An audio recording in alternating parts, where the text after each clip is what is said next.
You may have heard about ETTR, exposing to the right, or overexposure, to avoid noise in dark areas. But ETTL is about underexposing in an attempt to avoid losing detail in the very lightest areas.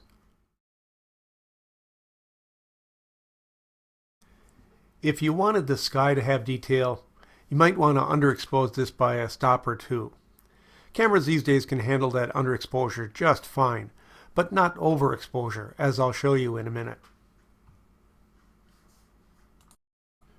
One thing I sometimes hear from photographers is that they like to edit images that are deliberately underexposed. They'll lighten it either in RAW or in Photoshop. And this is really a bogus concept, since an image that's 1 or 2 stops underexposed is indistinguishable from a properly exposed image. What's even more annoying to me is that when photographers do this without testing or without modern knowledge of camera capabilities. In this image, there are no highlights to be concerned with, so expose it properly. I ran a test with a Canon 5D4 to see where overexposure starts to be a problem. 1 stop, no problem. 2 stops, starting to lose some detail in the highlights. 2 stops, starting to lose some detail in the highlights.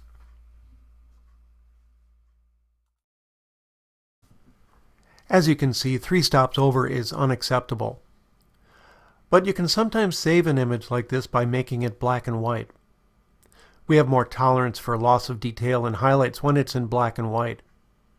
And you can darken the nearly blown out areas to make it look better. And of course, 4 stops over is completely gone. So, as I showed in the previous lesson, we can underexpose by 5 stops and still have an acceptable image. But we can't overexpose by anywhere near that same amount. Some cameras, like medium format cameras with their larger sensors, may have a wider dynamic range, but for the present day, 5 under to 2 over is pretty standard. I relied on the dynamic range of the RAW file here to fix an overexposure problem. A single exposure can't handle this brightness range. Here the subject and the snow were in the same light, but the snow was blown out due to the camera's inability to record detail in that bright snow. So I made a darker version of the RAW image that shows the texture of that snow. Then I layered the 2 images and used a layer mask to erase portions of the top layer to reveal the snow detail in the bottom layer.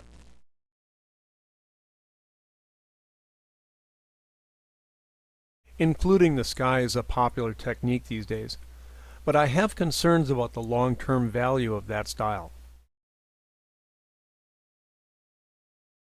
So darkening that sky in RAW brought back the tonal levels more in keeping with the key of this image.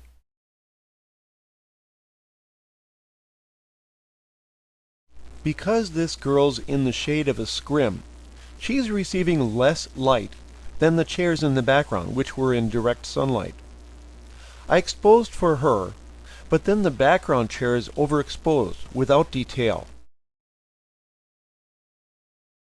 So I made a darker exposure in RAW. Then, because she was sharply defined from the background, I used the magnetic lasso tool to select the background. Then I copied that background to the previous image. Now we have an image with detail in those chairs, and everything is within a printable range. Some photographers claim that if you expose JPEGs properly, they are every bit as good as a RAW exposure. But as you can see, that's not always true. RAW gives you more control over dynamic range and color fidelity. And one more look with the before and after images, showing how we were able to save the overexposed areas. Some images will need help with highlight and shadow detail. RAW conversion software has sliders for both, but they also unattractively affect the midtones. This image needed help to show the cool sun rays and shadow detail.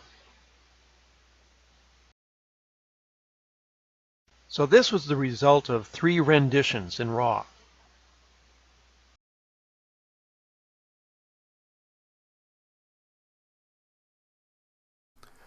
I was without a flash unit here, so how else can I lighten her but keep the dark sky? Well, it can be done with very careful masking, but there's another way that requires less handwork. We can do that with high dynamic range combinations. HDR images work with several images spanning the full range of exposure. I made incrementally lighter exposures from the RAW file. It also helps if you have a camera with a wide dynamic range already, so you can get more out of it.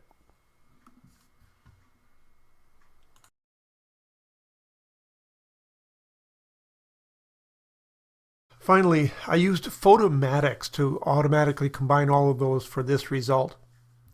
Photoshop does have an HDR feature, but I couldn't get it to work with the images produced from the same RAW file. And in case you're thinking this could have been gotten by adjusting the shadow and highlight sliders in the RAW conversion software, that's what this looks like. That's not nearly as wide a range of tones as with the HDR image. This isn't something we need to do very often, but it can have its place, especially if you're a natural light shooter.